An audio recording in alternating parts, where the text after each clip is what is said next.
Welcome to big Telugu TV. ప్రస్తుతం మాతో ఉన్నారు అనలిస్ట్ రాహుల్ అయ్యర్ గారు. Hi sir. హాయ్ అండి. బాగున్నారా? బాగున్నాను. రాహుల్ గారు, దువ్వాడ శ్రీనివాస్ మాధురి ఈ జంట గురించి హైదరాబాద్ అంతా తెలుసు, ఆంధ్ర తెలంగాణలో అందరికీ తెలుసు. మొన్న మధ్య వక్కులా సిల్క్స్ అని ఒక స్టోర్ కూడా ఓపెన్ చేశారు, శారీ స్టోర్. అంతా బాగానే ఉంది, చూడముచ్చటగా ఉంటారు, చక్కగా రకరకాల రీల్స్ చేసుకుంటూ బాగానే ఫేమస్ అవుతూ ఉంటారు. అయితే ఆయన చూడడానికి చాలా సాఫ్ట్గా సున్నితంగా కనిపిస్తారు ఆ మనిషి. కానీ ఆయన నిన్న కాక మొన్న ఏవో కొన్ని భయంకరమైన వ్యాఖ్యలు చేశారు, ఎవరినో బెదిరించారు అన్న మాటలు అయితే వినిపిస్తున్నాయి. ఎవరిని బెదిరించారు, ఎందుకు బెదిరించారు?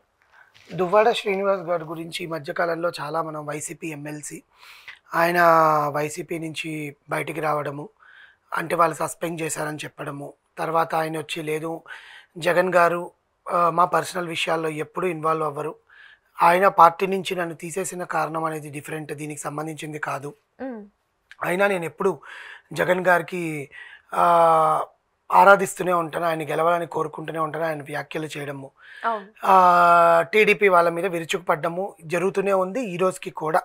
ఎందుకంటే అది రాజకీయ పరంగా వాళ్ళు మాట్లాడుకునేవి. పర్సనల్ పరంగా వాళ్ళ ఫస్ట్ వైఫ్తో ఆయనకి ఏం ప్రాబ్లమ్స్ ఉన్నాయి అందరికీ తెలిసిందే. ఆయన బహిరంగంగా చాలాసార్లు చెప్పారు, ఆయన ఏదైతే అక్కడ దొరకట్లేదో ఇక్కడ దొరుకుతుందని చెప్పి మాధురి గారితో ఉన్నారు. మాధురి గారు అయితే రాజా రాజా అని చెప్పి ఆమె కూడా ఆయనతో సన్నిహితంగానే ఉంటూ నాకు ఫ్రెండ్ అని చెప్పడము, మళ్ళీ కొన్నిసార్లు ఏమో భర్త అనడం, కొన్నిసార్లు పెళ్లి చేసుకుంటానన్నారు, కొన్నిసార్లు పెళ్లి చేసుకున్నామన్నారు, కొన్నిసార్లు లివింగ్ రిలేషన్షిప్ అనే వాళ్ళ రిలేషన్కి వాళ్ళకే క్లారిటీ లేదు. ఫస్ట్ ఆఫ్ ఆల్ మొత్తానికైతే వకులా సిల్క్స్ అనేది ఓపెన్ చేశారు, కాంచీపురం వకులా సిల్క్స్ బై దివ్యల మాధురి అని. దాంట్లో చూస్తే చాలామంది అంటున్నారు దివ్యల మాధురి గారు ఆమె ఇంట్లో ఉండే 5,000 చీరలలో ఒక 4,000 చీరలు తీసుకొచ్చి ఇక్కడే షాప్ పెట్టేశారు అనుకుంటున్నారు, ఆమె వాడని చీరలన్నీ అని చాలామంది మాట్లాడుతున్నారు. బికాజ్ ఆమె ఒక షోలో చెప్పిందండి, నాకు ఇంట్లో ఒక 10,000 5,000 శారీస్ ఉంటాయండి, కట్టను అని. దానికి ఏముందండి, ఒక ఐరన్ చేసేసి తీసుకొచ్చి అక్కడ పడేస్తే సరిపోతుంది.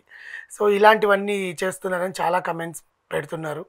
అండ్ నిన్న విద్యుత్ శాఖ ఈ జేఈఓ మురళీమోహన్ గారిని ఈయన విచిత్రమైన పదజాలంతో, అసలు ఆ పదజాలం వింటే మనిషి అన్నవాడు ఎవరు బతకడు, అలాంటి పదజాలంతో ఆయన మాట్లాడడం. దానికి కారణం చెప్తాను ముందు.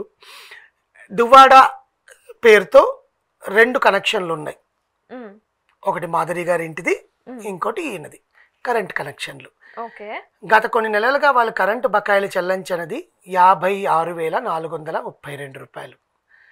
56,000 కరెంటు బిల్లు చెల్లించకుండా ఉంటే నిన్న వచ్చి వాళ్ళు కొంచెం తాత్కాలికంగా దాన్ని పవర్ ఆఫ్ చేసి మీరు బిల్ కట్టండి మేము మళ్ళీ ఇస్తాము అని చెప్పారు. అందులో తప్పే ఉంది వినండి. సో దీంట్లో తప్పు వీళ్ళదే, విద్యుత్ శాఖ వాళ్ళది. ఎందుకంటే ఆయన బిల్లు 1 వీక్ ముందే కట్టేశాడు, కట్టేసిన రిసిప్ట్స్ ఈయన చూడలా, అయితే తప్ప. సో ఈయన ఇంకా వచ్చేసి నరకం చూపిస్తా, నువ్వు ఎట్లా టెక్కలిలో పనిచేస్తావో నాకు చూస్తాను నేను కూడా, నాకు తెలుసు నిన్ను ఏ టీడీపీ నాయకులు మా ఇంటి మీదకి ఇలా పంపించేస్తా, ఇంత ధైర్యం ఉంటే నువ్వు ఎమ్మెల్సీ ఇంటికి వచ్చి కరెంట్ కట్ చేస్తావు, చూసుకోవాల్సిన పని లేదా, నేను బిల్ ఎప్పుడో కట్టాను చూడండి అని వాట్సాప్లో వాళ్ళకి పంపించిన ప్రూఫ్లు చార్ట్స్ అన్నీ కూడా నేను ట్విట్టర్ వేదికగా షేర్ చేసుకొని నేను ఆల్రెడీ బిల్లు కట్టేశాక నాకు సంబంధించిన వాళ్ళకి మీరు వెళ్ళి కరెంట్ ఎట్లా తీస్తావురా నాయన, నువ్వు నరకం చూపిస్తాను, ఇలా టెక్కల్లో నువ్వు ఎట్లా వర్క్ చేస్తావు నేను చూస్తా, నీకు నేను వెళ్ళి కన్జ్యూమర్ కోర్టులో కేసేస్తాను ఖచ్చితంగా నీ మీద, నువ్వు నీ జీవితం మొత్తం నువ్వు రోడ్డుకి ఈడుస్తాను నేను గ్యారంటీ, ఏ టీడీపీ వాళ్ళు నా ఇంటికి పంపించారో వాళ్ళని కూడా బయటికి లాగుతాను నేను అని చెప్పి మళ్ళీ ఇంకొకసారి అసలు ఆ భూత పురాణం ఎత్తుకునేసరికి ఆ అవతల పక్క మనిషి బతుకున్నాడంటే ఇంకా నిజంగా గ్రేట్ అండి. అంత ఆడియో లెక్క రిలీజ్ అయింది. అయినా కళ్ళు మూసుకొని అంత గుడ్డిగా ఉంటారండి, వచ్చేటప్పుడు చెక్ అంటే బేసికల్ జనరల్గా ఏంటంటేనండి, ఇక్కడ నేను టీడీపీకి సపోర్ట్ చేయలేదు, నేను అలానే వైఎస్ఆర్సీపీకి సపోర్ట్ చేయలేదు, జనరల్గా రాష్ట్రానికి ఎవరు మంచి చేస్తారో దానికే సపోర్ట్ చేస్తాను.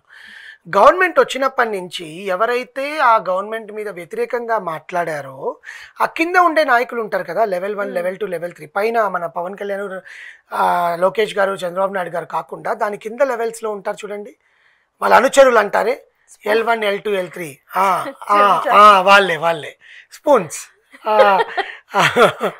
వాళ్ళు ఇప్పుడు అధికారంలోకి మన పార్టీ వచ్చింది కదా, మనం ఏమి చేసినా ఆ అధికార పార్టీ మనకు సపోర్ట్ ఉంటుంది అని వీళ్ళు వెనకాలకి వెళ్ళి వాళ్ళని ఎట్లా నువ్వు కరెంటు బిల్లు కట్టకపోతే ఇంతకాలం నువ్వు ఎందుకు కరెంటు తీయలేదు చూపి, నువ్వు వెళ్ళి చెయ్యి అనగానే వాళ్ళు గబగబ వెళ్ళిపోయి పీకేశారు. చూసుకోవాలి కదా సార్, వాళ్ళు కరెంటు బిల్లు కట్టి 1 వీక్ అయింది సార్, అప్డేట్ అయింది సార్ పోర్టల్లో అని చూసుకోవాలి కదా. వీళ్ళు చెప్పడం తరువాయి అమ్మో మాకు గవర్నమెంట్ నుంచి పైనుంచి ప్రెషర్ వచ్చిందని పరిగెత్తుకుంటూ వెళ్ళి చెప్పారు, వెళ్ళి పొక్కబోర్లా పడ్డారు.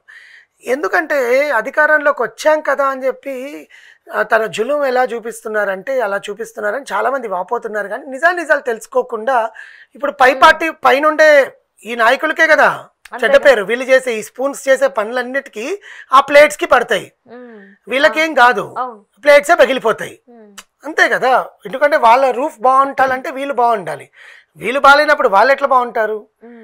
దీని ఎఫెక్ట్ డైరెక్ట్గా చంద్రబాబు నాయుడు గారికి వెళ్ళింది. నువ్వే పంపించావు కదా నా కరెంట్ లైన్లో కరెంట్ బీకమని చెప్పి ఆయన స్టేట్మెంట్ ఇచ్చాడు ఏకంగా.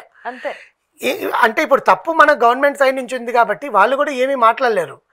ఆయన తర్వాత మళ్ళీ మురళీమోహన్ గారు ఫోన్ చేసి లేదండి కట్టేశారు మీరు, నన్ను క్షమించండి, మేము కరెంటు మళ్ళీ ఇచ్చేస్తున్నాం, పవర్ ఇచ్చేస్తున్నాం మీకు అని చెప్పి ఆయన చెప్పడం.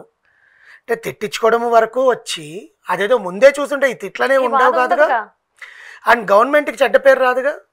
ప్లస్ ఆయన ఏంటోనండి ఆ దువ్వాడ గారు ఆయన ఏం మాట్లాడతారు, ఆయన సైలెంట్గా ఉంటారని చెప్తుంది మాధురి గారు. అసలు ఆ ఆడియో వింటే నవ్వుతో నా భవిష్యత్ అసలు ఆడియో అమ్మో. కానీ ఆయన చాలా సైలెంట్ గానే ఉంటారు. ఎందుకంటే నేను బొక్కులా సిల్క్స్ ఓపెనింగ్ కి అప్పుడు వెళ్ళాం మేము, అప్పుడు బానే ఉన్నారు, చక్కగానే మాట్లాడారు. నేను అసలు ఇంటర్వ్యూలో కూడా చాలాసార్లు చూసానండి, ఆయన చాలా సైలెంట్ గా ఉన్నారు. అసలు అంటే ఆయన కోపం కట్టలు తెంచుకుందేమో, అలా కట్టలు తెంచుకొని బయటకు వచ్చి ముఖ్యంగా మాధురి గారి ఇంటికి కూడా కరెంట్ బీకేసరికి ఇంకా కోపం వచ్చిందేమో బేసికల్ గా. సమ్మర్ కదా కరెంటు వాళ్ళకి చాలా అవసరం, నిజమేనండి. పాపం మురళీమోహన్ గారు చూసుకోకుండా వెళ్ళి సమ్మర్లోనే అదేదో వింటర్లో పీకేస్తున్నా ఆయన ఎదురు డబ్బులు ఇచ్చిండేవాడేమో, సమ్మర్లో పీకేశాడు వెళ్ళి మొత్తానికి. సో దువ్వాడ గారికి కరెంటు పోయిన బాధ వల్ల మురళీమోహన్ గారిని భూత పురాణంతో తిట్లతో చేసేసరికి వాళ్ళు తప్పు తెలుసుకొని వెళ్ళి మళ్ళీ పవర్ ఇవ్వడం జరిగింది. చూస్తుండండి కొంతసేపు కొంచెం ఏంటంటే చూసుకొని చెయ్యండి అని పైనుంచి కూడా వచ్చాయంట. ఎందుకయ్యా తిట్టించుకుంటారు వాళ్ళ చోట్ల, వాళ్ళ నోట్లో ఎందుకు నోరు పెడతారు వెళ్ళి, మీరు చూసుకొని చెయ్యొచ్చు కదా అని పైనుంచి కూడా వీళ్ళకి చివాట్లు పడ్డాయంట.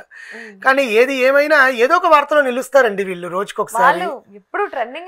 అసలు ఎక్కడ తగ్గరనుకుంటా, limelight guarantee. First light సూర్యుడు తర్వాత వాళ్ళ మీదే పడాలేమో లైట్. అసలు సూర్యుడు ఉదయించిన తర్వాత ప్రపంచం అంతా వెలుగు వస్తుంది. మన ఛానల్స్ కి కానీ న్యూస్ ఆన్ చేయగానే వాళ్ళది ఒక న్యూస్ ఎక్కడో ఉంటదండి. మాధురి గారు డాన్స్ చేయడము, మాధురి గారు రీల్స్ చేయడము. డాక్టరేట్ ఇచ్చారు తెలుసా మీకు?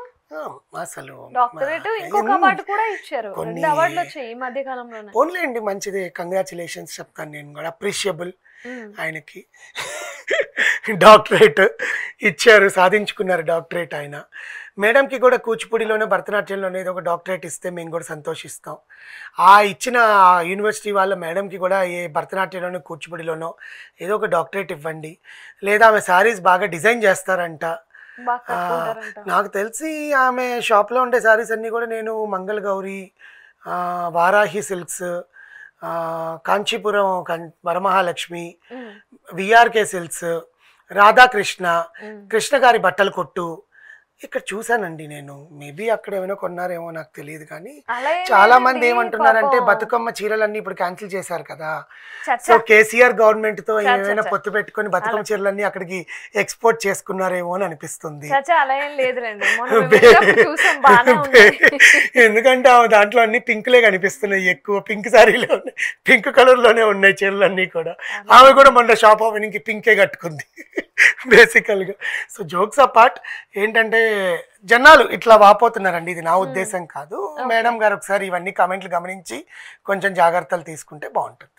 ఓకే, అది matter. Thank you so much.